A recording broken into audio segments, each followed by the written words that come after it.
After these examples, here are the main principles to guide your intellectual trust. Everyone may try to pass as an expert, so we need some principles to differentiate fake experts from proven ones. Here, the fake experts traits and the proven experts traits. And we'll go one by one and say how the fake experts do it and how the proven experts do it. First is how do they approach data and evidence.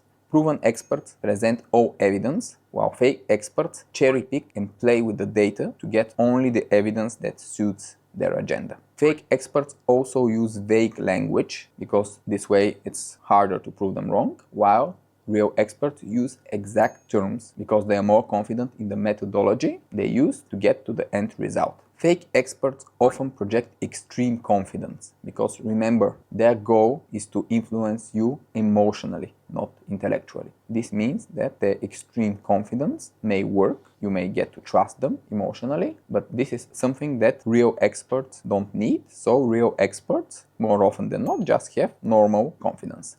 As fake experts try to get to your emotions, if they suspect that you may hate someone, like for example the pharma companies from the COVID example, they may use derogatory language, while real experts always try to be respectful and polite. Fake experts have an answer to everything, because this is how they try to project their non-existing competence, while real experts don't always have an answer. Science cannot answer all questions. It depends on the data, it depends on the questions asked. So don't expect that if an expert doesn't have a clear answer to a question, that it means that they are a fake expert. Actually, it's much more of a sign that they are a real expert. Similarly, fake experts do not assume they can be wrong, while real experts are not afraid to be wrong. Being wrong is part of the scientific process. You are wrong, then you improve the process, you improve the data, you improve the methodology, and you get closer to the truth. Real experts seek verification from peer experts. They always get their publications, their results in the open, and they are perfectly okay with total scrutiny. While fake experts only seek verification from the public, from ignorant masses, and they don't like being verified by real experts. Also, fake experts rarely cooperate with each other, mostly because in the bullshit coalition they each have their own agenda and they are afraid of their competition, while real experts like cooperating with each other even if they disagree. Fake experts are very clearly distinguished by extensive use of storytelling. Storytelling is a shortcut to the mind of the listener. It builds emotional trust like nothing else, and is a very dangerous propaganda tool. While real experts don't overuse storytelling, because storytelling and facts are different things, and it's great to use facts. You may use a story to illustrate something, but stories should never be the majority part of any case presented when we try to get to the truth. Also, fake experts may overuse humor and sarcasm if they try to avoid being derogatory, while a real expert would not overuse humor and sarcasm because searching for the truth is a serious matter. And in general, real experts try to keep facts and emotions and everything that causes emotions separate, while fake experts regularly mix facts with emotions in order to emotionally manipulate their listeners. Fake experts also don't value different ideas, again because of the competition, while real experts evaluate ideas impartially, and in this way they are always being fair to ideas and they judge the ideas by the idea itself, not where it's coming from, them or someone else. Fake experts are not aware of their own biases, which is if they're good intentioned, or are outright manipulators, while real experts are aware of their own biases and always try to set up the method, the experiment, in a way that prevents the biases from influencing the result, so that the truth that we are fighting for is not influenced by the biases. And such an example is a double-blind trial, which means that no one, even the researcher, doesn't know which sample group is which makes it impossible for any bias to sneak in when working with the data. The most telling thing that anyone can tell right away, fake expert versus real expert, is the medium. What medium do they use? Remember the famous saying, the medium is the message. It just so happens by natural forces that fake experts strongly prefer an environment safe from challenges, which is documentaries, If someone watches a documentary, it's very hard to give immediate feedback. You just watch a movie and that's it. Books, websites, podcasts, or social media bubbles where the host is friendly, which can include my favorite platform, YouTube channels. YouTube has a lot of fake expert stuff, while real experts hold their ground in a hostile environment. The most hostile environment is a debate where you have an ideological opponent who try to rip your version of the truth apart. So if you can hold your ground in a hostile environment, a well-moderated debate, then you can hold it everywhere. Also interviews with hosts that are not so friendly, that are neutral, and written discussions. So in a written discussion where everyone has a chance to deeply search for an error in your ways of getting to the truth, it's very hard for bullshit to hold its own. So a written debate is actually maybe the hardest test to pass.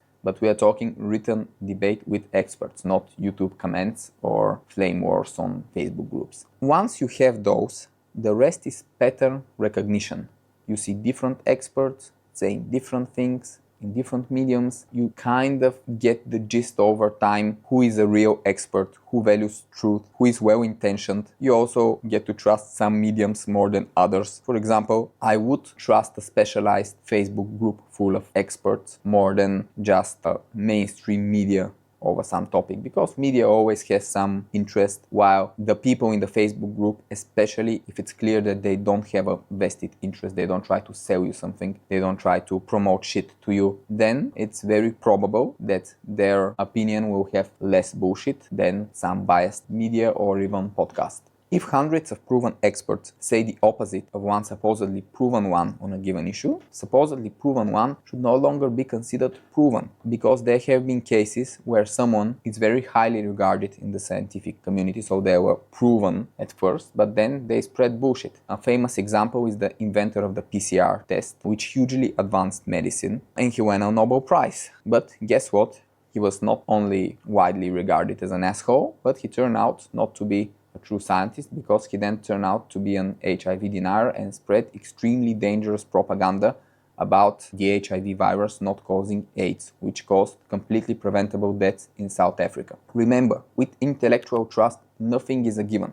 Even the best scientists can just have a crazy shift of mind and start promoting some bullshit. As you see, even Nobel Prizes are not a guarantee. So always keep the pattern recognition on. Nothing is for certain, but again, work with probabilities and have your cornerstones for things that are almost certain. Always remember, strong beliefs, loosely held. You may have your strong beliefs, you try to get to the truth, believe in it, but if you are confronted with real, actual confronting evidence and you cannot really deny it and you feel that you have been wrong, you have to change your beliefs. It can be uncomfortable, but it's how you get closer to the truth. I have changed my beliefs over many subjects, many times, and that's nothing to be afraid of. So, there are a bit more caveats about scientists. They can be biased and sell a story in order to receive funding. This may happen if their field in which they are working is not really interesting, but they may twist their paper, their story, turn it into storytelling, and say, okay, my super boring quantum research actually tells how the universe started, so it becomes super interesting, it gets into the media, and there's some kind of pressure for these scientists to receive more funding, while in fact their quantum experiment may have nothing to do with how the universe started, but 100 people in the whole world are smart enough to be able to go through the paper, understand that it's over-exaggerated bullshit, and really debunk it. So the people who give the funding, of course, are not one of these 100 people, they're just some bureaucrats, so it may work. It works. This is why it happens. Rarely happens about things that are really important, but still keep in mind that this is one of the ways in which science can become a bit twisted. A more common case is where scientists work on useless projects in order to publish papers, get more fame and funding. Some areas of science, like, again, theoretical physics, can become a hotbed for this.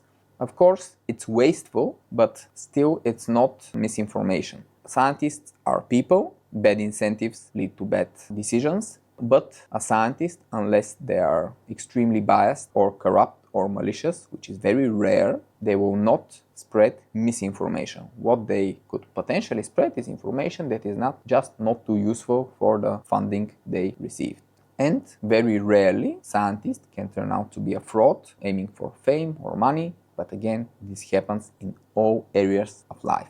The Theranos case and other fraudulent projects, scams like the Enron scandal, they happen all over the world. And such cases are much more common in business, in arts, even in sports with doping than they are in science. Science is, let's say, the field of the world with the highest relevance of trust and the lowest relevance of bullshit. And we should really honor scientists for their really good efforts and for protecting the scientific method, our greatest path of going to the actual truth, because the scientific method is just a method, it's not a force, it cannot promote and protect itself, so people must do it. And scientists are those people. In spite of their human shortcomings, in spite of the cases where there are misaligned incentives, still science is our best attempt of objective truth.